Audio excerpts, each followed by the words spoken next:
Welcome back, Sharp Sports Report. I am with Kellen. This is Brandon here on May 18th, Wednesday evening. We have the Mavericks and Warriors getting ready to kick off here, or kick off, I should say, shoot off here in the next 30 minutes or so. Um, I'm pretty sure we both picked the Warriors to win this game tonight. Alec is not with us again this evening, but he wanted us to let you guys know what he picks. He's picking the Warriors tonight. And also, just for a little golf news, he's also picking Dustin Johnson to win the PGA Championship that starts tomorrow. I'm I will thinking be John interested to Rahm. see how. Yes, I will be interested to see how Tiger does. Apparently, a lot of people are hyping him up for the PGA. Other than that, we've got to talk about Jimmy Buckets Tuesday night and the Heat's defensive prowess in the third quarter. I understand Celtics did not have Horford or Marcus Smart, but Jimmy Buckets in the playoffs is easily a top 5 player. Hands down, if not the best player. His stats, when you look at him right now, he's averaging almost 30 points per game on just about 53% shooting, with like 7 rebounds and 6 assists. The dude is playing out of his mind, and this is what he does every postseason. I don't think he really cares about the regular season because I think he knows he can coast. By coast, I mean he goes 90%, and that team will still be a 1 seed. And then all he needs to do is kick in an extra 10%, and that team is just apt. And it's just bonkers. It's hard to beat. It'll be nearly impossible to beat. You got to play out of your mind to beat him. And when you pair his tenacity with the tenacity of PJ Tucker, defensive prowess of Bam Adebayo, and just the lights out scoring of Tyler Hero, and the Heat's ability to make just second round draft picks and unsigned or undrafted rookie free agents into great players, then it's just a hard formula to try to beat. Yeah, aka Max Strus and Gabe Vincent. Yeah. Didn't know who the hell they were until like the last couple of months when they were lighting it up coming off the bench. I love Max Strus's game. I think it coincides really well with Miami, but just like you said, having Adebayo play as well as he does as a big man defensively, even on guards in general. And then, of course, PJ Tucker, he's like your older and slower Pat Bev, and he's just kind of, he's just that antagonizer that every championship team will have on their team. The Warriors had it with Draymond. They still have it with Draymond. Heat have it with PJ Tucker. Milwaukee had it last year with PJ Tucker. So exactly. So, and then if the Suns won it last year, I think that player would have been Jay Crowder. Having those players on your team is just a must, especially when you have veteran experience in playoffs with some of these teams. And yes, I see Kona Dog back there in the corner. Shout out to Kona. All in all, it was a great game. I was a little worried about the Heat because Celtics were winning and kept it close and winning again throughout the entire first half. I didn't watch the first few minutes of the third quarter, but then once I turned it back on late in the third quarter, I was like, oh, well, Miami's got this one in hand. In my theory is they didn't have Kyle Lowry. Celtics didn't have Horford or Smart. I still have a hunch that I don't think it will matter. I mean, because what they're relying on for Jason Tatum and Jaylen Brown right now, and those absences are huge. And I feel like if Miami can still find a way to prevent Horford and Smart from having decent games, that still puts the same pressure on Tatum and Brown. Not saying Tatum can't handle the pressure, because Tatum put up a crazy stat as well for that game. Well, and it was only a 9-point victory for the Heat if you're looking purely at stats, but I mean they just dominated the second half like it was nothing. And you look at Marcus Smart and Al Horford, who played fantastic against Milwaukee, but will they have the same input this series against a Heat team that is better and better coached? Eric Spoelstra is a tactical head coach, and he's not going to let Al Horford and Marcus Smart beat him. And when you look at the Heat last night, Jimmy Butler was the only guy who really went off point wise. Usually you have a Tyler Hero who goes crazy. Bam Adebayo could go crazy. Max Strus, if he's really, really, really feeling it, that's like 7 threes possibly. It's done, and if they decide to play Duncan Robinson, he's another guy who can come off the bench and score. There's just so much scoring depth that was not even seen last game that still worries me if I were a Boston Celtic fan going into game 2. Absolutely. There's just so much to worry about from this Miami Heat team that you wouldn't realize. I mean, some not well-known name guys, like you just said, Strus, Vincent, even Caleb Martin, who comes off the bench and can play defensive minutes for you. There's just guys on there who can make an impact when the stars are not on the court, and that's huge. I think the Celtics are probably lacking that more than the Heat are. Yes, they do have Grant Williams and Peyton Pritchard. Neesmith played well last night. Aaron Neesmith was their rookie, I believe, last year. He's a defensive guy. He's a 3-and-D wing. He can stretch the floor out. He had some great defensive plays last night. I was nervous there for a second because it almost looked like Robert Williams was about to be out again after that nasty little stumble he took with Bam Adebayo, which let me just say this right now. I still cannot believe they called a flagrant foul on that, because if you look at the replay, if you're Bam Adebayo in that position, that looks like Jaylen Brown is literally shooting a floater right there. So he was just boxing Robert Williams out, and he was already up in the air. So I don't know. I hate the whole flagrant rules. I don't like how the games are being called. It's playoff basketball, because they even cut over to Alonzo Mourning after they called it a flagrant, and Alonzo Mourning was just irate with that decision. All in all, though, it was a great game 1. Congratulations to Miami. Still have the Warriors tonight.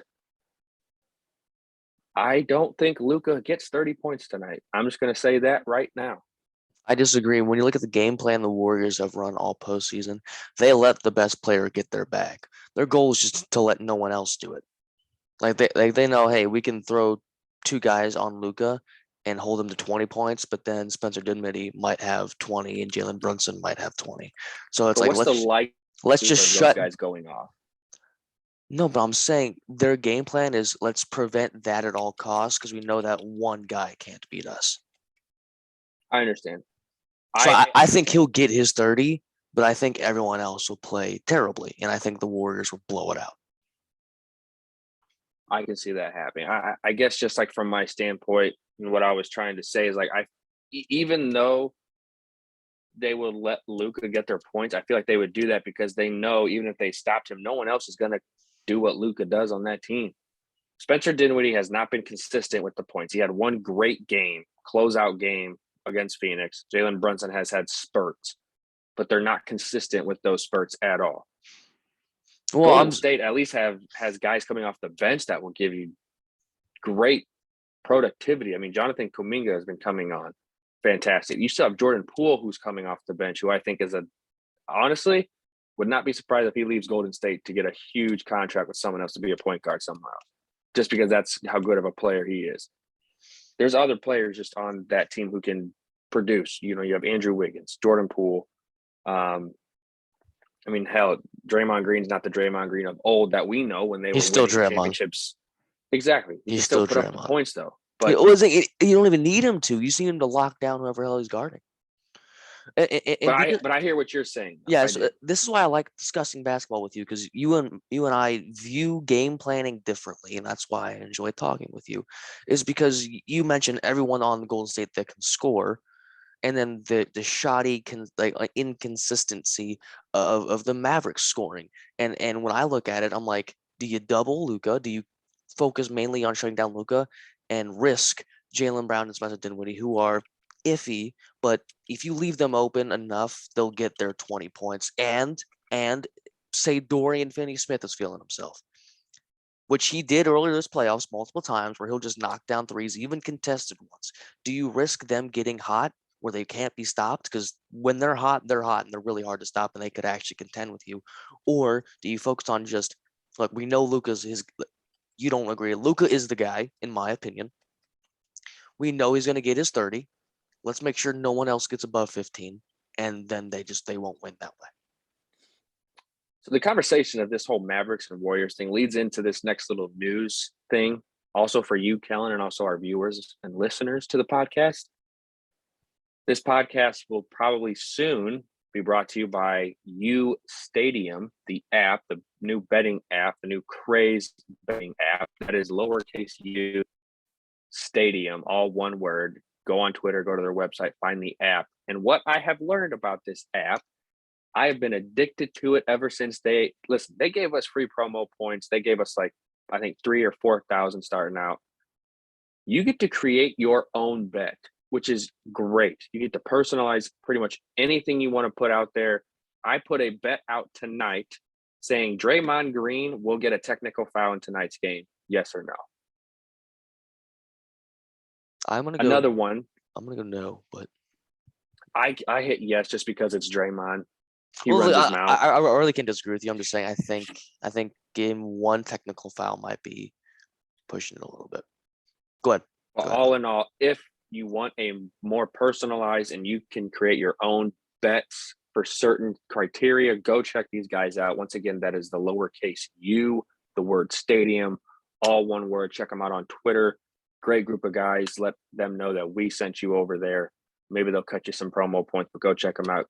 Freaking awesome. Love you guys. Appreciate it. I'm not much of a bettor, but it's a way to create bets that you are more confident in for yourself. Or it's just to have fun. You can just create any type of bet. Create any wild bets just if you want to, if you feel wild, or like I said, you're feeling like you just want to make a few bucks and you want to go with something that you can guarantee, you can make that too. It's just a very personalized system. It's awesome. Go check them out. But I know, Kellen, you wanted to talk about college football. We definitely will talk about that here shortly. I just want to point out also, since Alec is not here, PJ Championship starts tomorrow. Huge. You and I have not made our picks. I'm going to pick Sheffy, Scotty Scheffler. He is the Caesar Sportsbook favorite. I'm just going to pick him to win outright. Alec has picked Dustin Johnson to win. Kellen, who's your pick real quick? I'm gonna go John Rahm. He is second in Caesar Sportsbook favorite right now. But look out, is it I believe, I don't want to sound stupid, but I could sound stupid. Is it Cameron Smith? Is that what his name is? Cam Smith, the guy with the mullet and stash. I think he is a dark horse who could win this because his approach game is insane and his putting is also insane. Yes. So we got the golf out the way. Real quick segment before we move on to college football, because we are getting so close. I think we are now a day or two away from 100 days until college football. It is so exciting. So much news is coming out. The news on Jordan Addison, the wide receiver from Pittsburgh, is down to his two schools that he said today. It is down to Texas and USC. We'll probably talk about that here shortly. Also, draft lottery was last night. As a Pacers fan, a lot of Pacers fans are not happy with it because they think Indiana gets gypped every year. I actually love that pick because that doesn't put us in any sort of run to go have a chance at Chet Holmgren. And you guys have heard me say it before. I agree with you too. Don't like his game. I understand he's good. He played nobody in college. He just fell off in March Madness when he played actual competition. He is not a big dude. If he goes up against someone such as a Bam Adebayo, Joel Embiid, a Julius Randle, Joel Embiid, Giannis, Nikola Vucevic, Nikola Jokic, who, by the way, isn't even that physical, would body the hell out of the man. DeMarcus Cousins, Beverly would make Chet Holmgren make his bitch. God, I want to see that. Say it right now. Any big man who's currently in the NBA would smack that child around. Yes, he's a young kid. I get it. He's got this lifetime opportunity to be in the NBA. But, dude, you got to put on at least 50, 60 pounds of muscle before you think about getting in the paint right now. But also, congratulations to the Orlando Magic. They do have the number one pick. Will be interesting to see what they do with it because they do have Wendell Carter, who I believe's contract is expiring. They do have Mo Bamba, and they do have Jonathan Isaac, along with Franz Wagner. Well, they can't draft another guard because they already have 4. Yes, but your top 2 options right now are Holmgren or Jabari Smith out of Auburn. Or your top 4 if you're feeling nasty, Paolo Banchero, who's a solid 6'9" forward. I can understand that, but at the same time, I don't think they need any more forwards. Well, I mean, With the way Anyways, hold on. okay.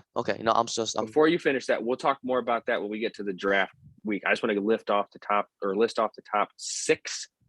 It is Orlando, OKC, Houston.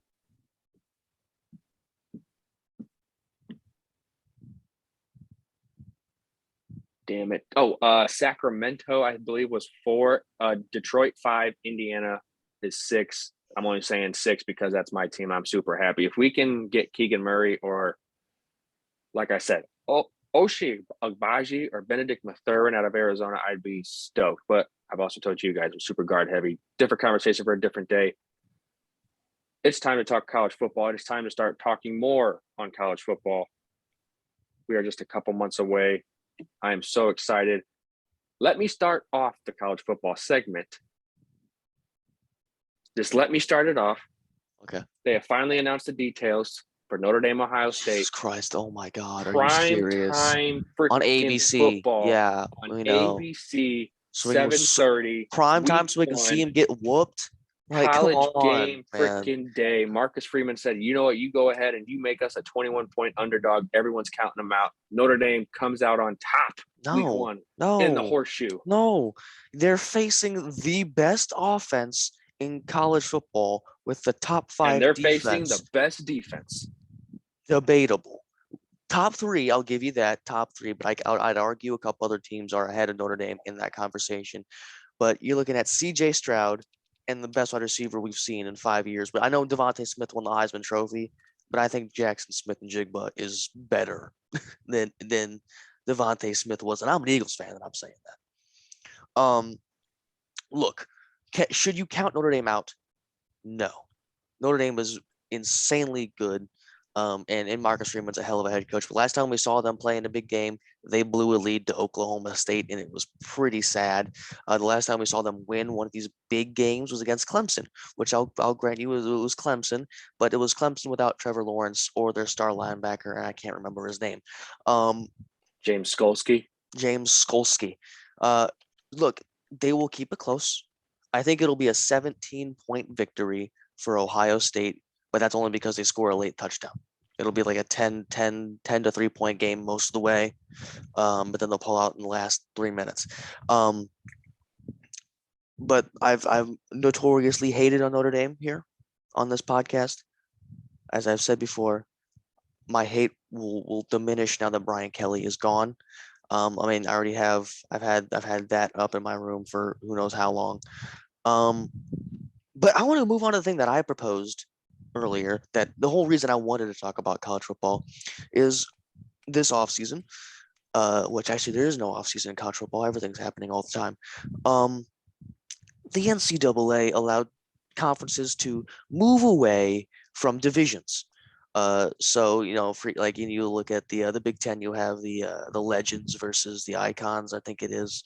You have the East and West in the SEC. The Pac-12 will no longer have divisions. They will be taking the teams with the 2 best conference records, and they will be playing against each other in their conference championship. I think that is fantastic. And there was a little stat where I saw each of the 5 last conference championship games would have been different if they had this mold.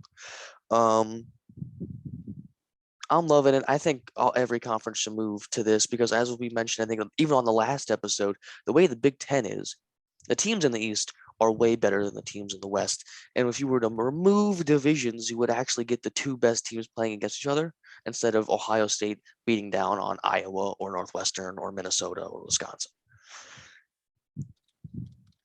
I completely agree with that. Completely agree. And I mean, I mean that was really all I wanted to talk about with college football. But I'm glad you brought up the Addison thing, because wherever he goes, whether it is USC or Texas, he's going to USC over Texas. He's just putting out another school just to say that. I don't know, because the NIL money that is in Texas is 1, bonkers. 2, you have a 5-star quarterback Quinn Ewers in Texas who you could be with. I mean, right now you could make him appear to be insane. Is Bijan Robinson still at Texas? He is. That offense, if you were to go there, electric. I mean, think about it last year. They had a great year until they blew their game against Oklahoma, and Steve Sarkisian was in strip clubs with monkeys. Um, but if you go to USC, I think at that point you're kind of just another cog in the machine, rather than a star. Because I mean, it's just they've already brought so much firepower from all over the place. You feel less of a standout if you go to USC. Personal opinion. I think wherever he goes, he's going to be great and he'll be a fantastic receiver. If he goes to USC, that team's going to be stupid next year. I mean, I can understand that. Money in Texas or just the SEC in general will always be better than anything until they can start hashing out guidelines for this NIL stuff amongst conferences. But no, I mean, there's actually some stuff that I kind of wanted to ask you and also ask our viewers right now as well. I do want our listeners and viewers to comment in the comment section below when I give you guys this little poll and question. Which transfer quarterback is going to have a bounce back year? A, Spencer Rattler, South Carolina. B, Keaton Slovis. He is with Pittsburgh. C, JT Daniels with West Virginia. Oh my God, I can't remember where he went. That Dylan Gabriel. He went to UCLA, didn't he? Or did he go Oklahoma? I think he went to Oklahoma. Okay. Or I think you throw Jackson Dart in there too. Jackson Dart, Ole Miss. So out of those 5, I'll say it again. Who's going to have the breakout year, a comeback year next year? That is 1, Spencer Rattler, South Carolina. 2, Keaton Slovis, Pittsburgh. 3, JT Daniels, West Virginia. 4, Dylan Gabriel, Oklahoma. Or 5, Jackson Dart with Lane Kiffin, Ole Miss Rebels. As much as I would love to say Spencer Rattler for the Gamecocks, that is the South Carolina Gamecocks, because my buddy JD is a huge South Carolina fan. I think just based on what I saw, even in spring training, spring practice, spring game, not looking too great, not looking any better than he did last year. And he's playing in the SEC, and that's just going to be hard as hell. You go to Keaton Slovis. I didn't see anything special from him when he was at USC. Doesn't seem like anything crazy. JT Daniels is my first contender, playing in a relatively open Big 12. That there's only they're still transitioning the entire Big 12 as a whole from an air raid type of league to a defensive centered league, as you see Oklahoma State and Oklahoma and Iowa State all being defensive prominent, but it's still a relatively open division for them to, or conference for them to win. And then you move to Dylan Gabriel. I'm not entirely sure there either. I'm not seeing anything special. I go to Jackson Dart, and he already looked like a very promising quarterback at USC. That's where he was, right? USC. Mm-hmm. And now you're going to this Lane Kiffin system, which, I mean, Matt Crowell was great, but I don't think he was anything spectacular. And Lane Kiffin made him look spectacular with the fact that they just don't punt. The wide receiver weapons he has, the offensive line is insane. The amount of time he's going to have, and the game planning that Lane Kiffin has on the offensive end is perfect.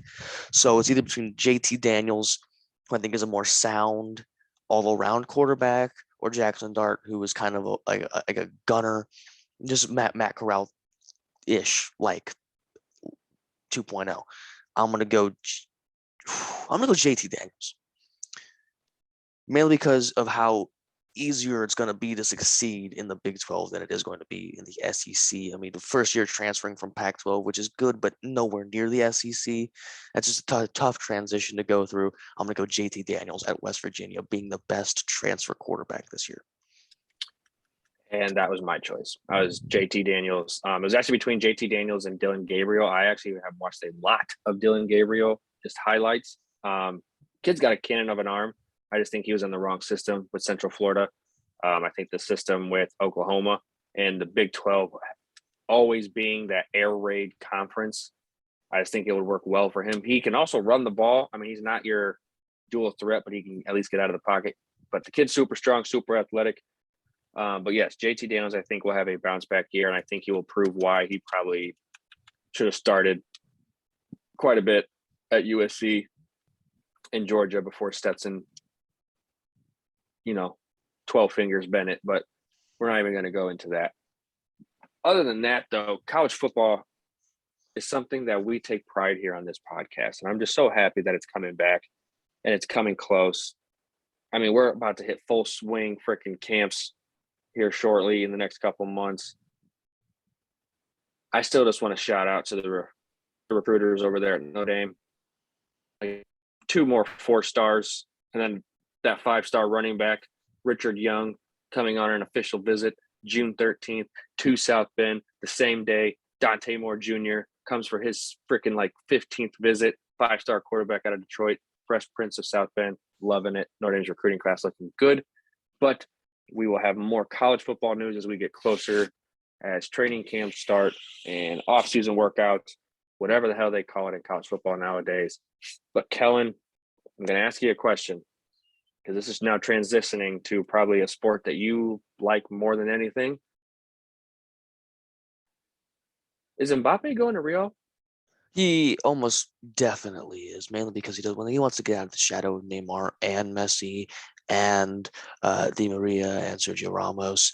And it's Real Madrid. You go to Real Madrid, you win. That's just a fact. It says Luis Suarez is leaving Atletico Madrid. That league should be easy as hell for him to win. I'm not a fan of Mbappe's. Just his attitude is something that doesn't give me work ethic vibes. He's a hell of a talent, though.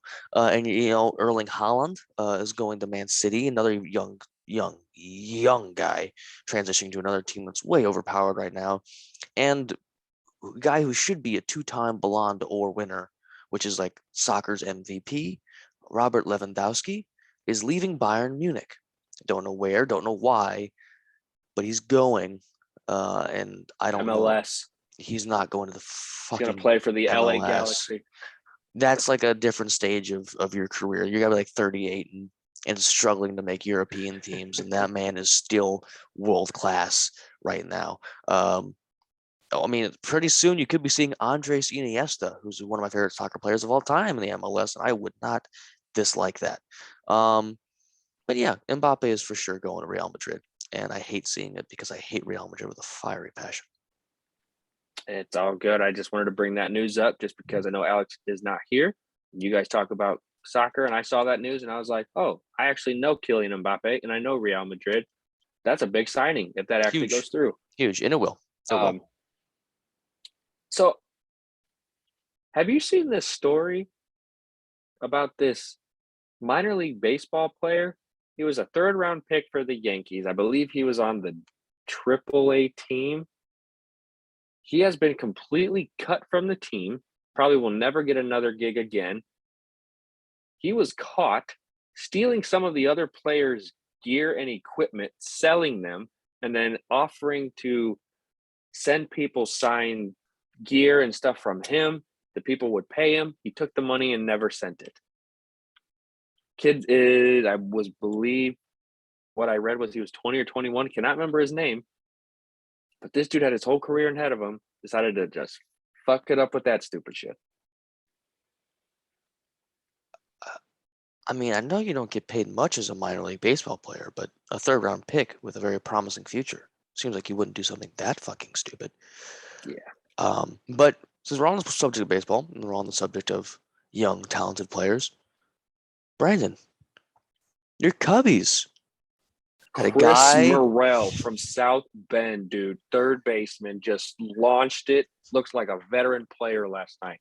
Don't even ask me because I saw everything last night.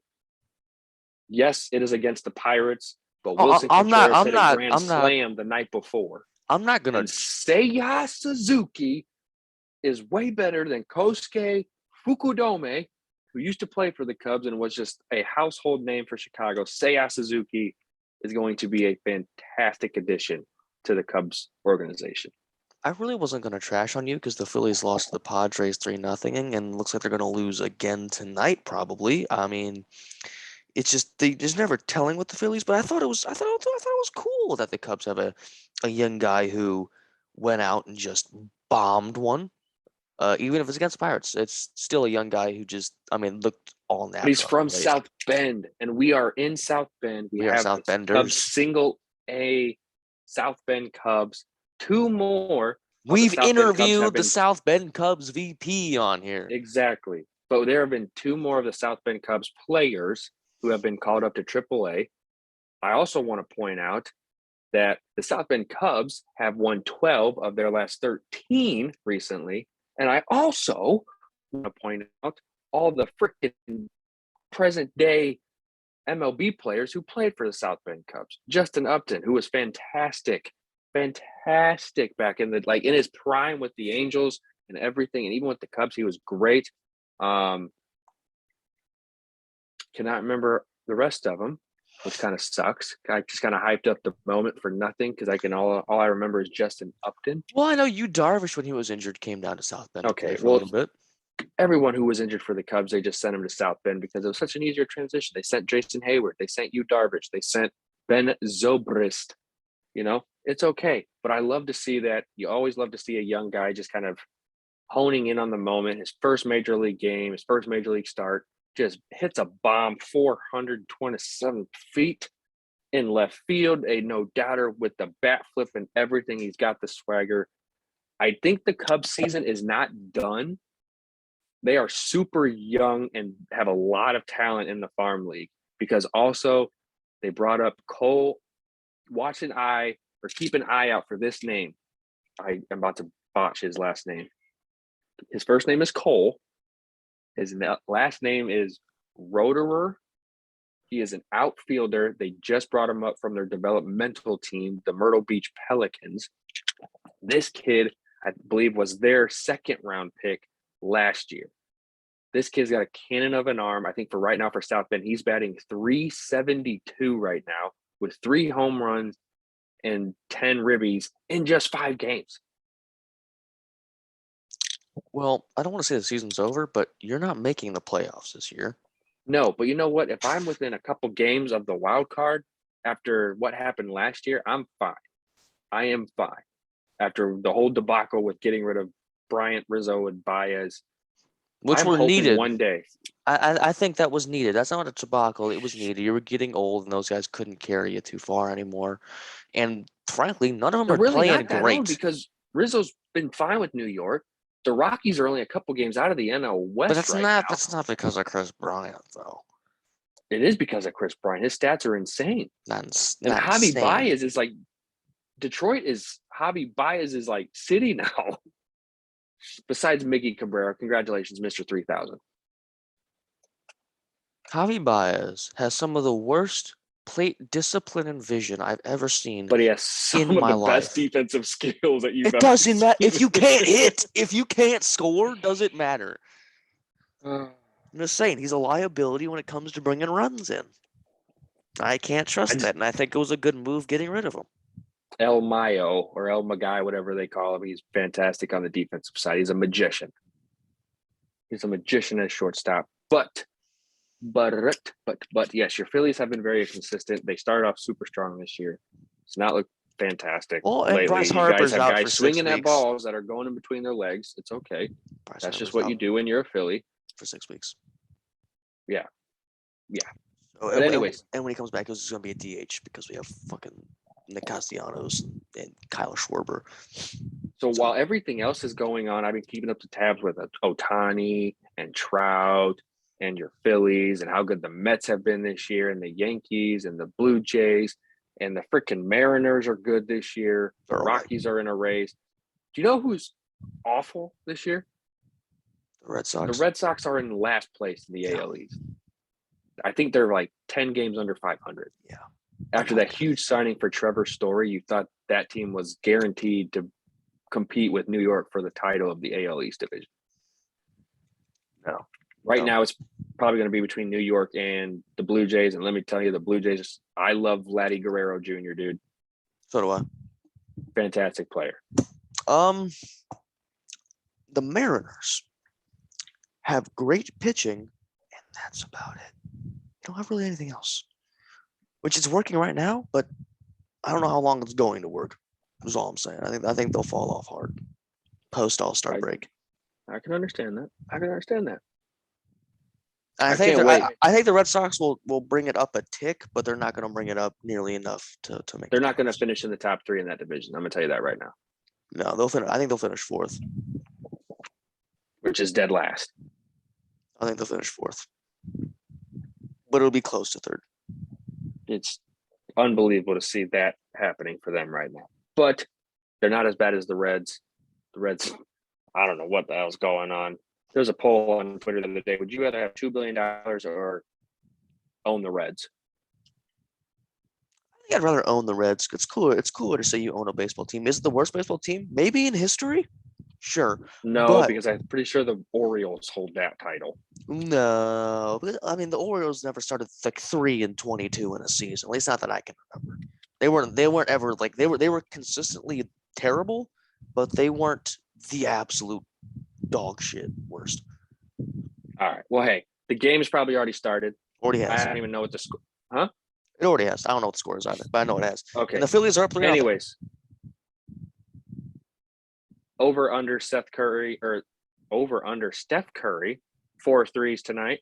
Over under Klay Thompson 4 threes tonight. Over under Andrew Wiggins 20 points. Curry will have. I'm gonna smash the over for Curry and Klay. And I'm gonna lightly tap the under for Andrew Wiggins. Beautiful.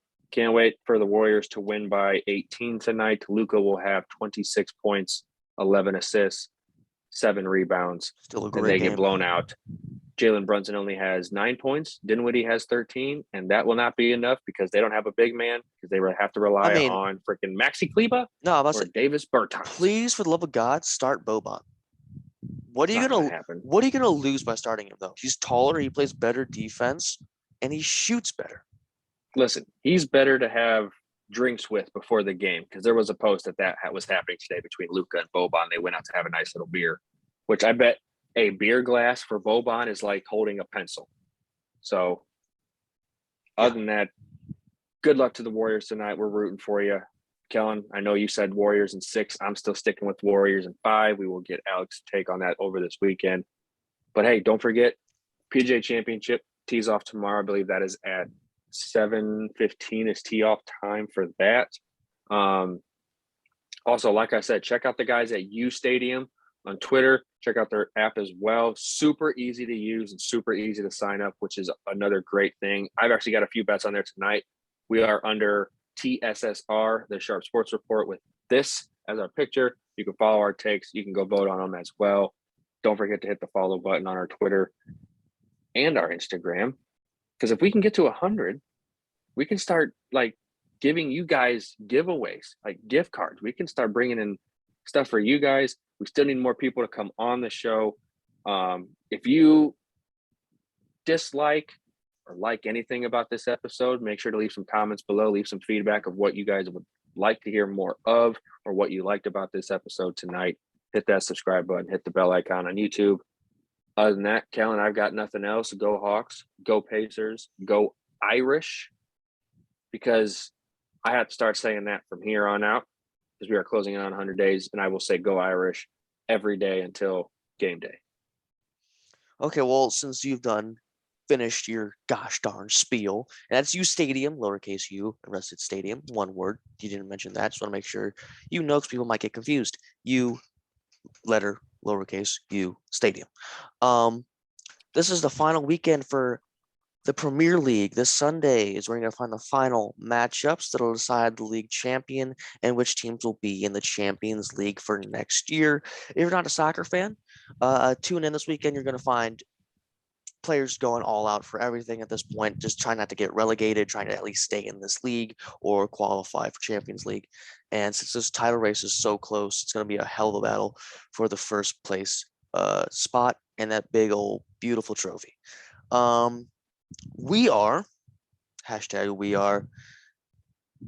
State. It was just more of me just saying we are, because saying Nittany Lions is just too much to say. So I'm going to stick with we are. If you're saying go Irish and Alec is saying go Hawks, we are. And as Brandon said, give us your feedback. Tell us what you like to hear, what you don't like to hear, and the format, and just everything, whatever you liked about this episode. and disliked, let us know because it really helps us out when we move forward. Love you. Have a good weekend.